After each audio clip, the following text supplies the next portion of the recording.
In this video, I am going to be showing you how to change alarm sound on iPhone. This is actually very simple to do.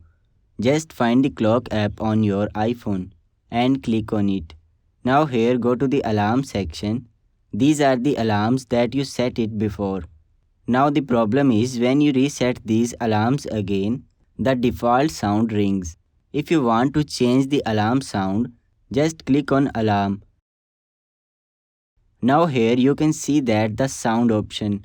Click on it. As you can see that there are all of your iPhone alarm sounds.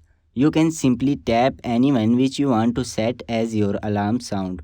So this is how you can change the alarm sound on iPhone. I hope this video helps you out. If you found this video helpful, please leave a like on this video. Also subscribe to our channel. Thanks for watching.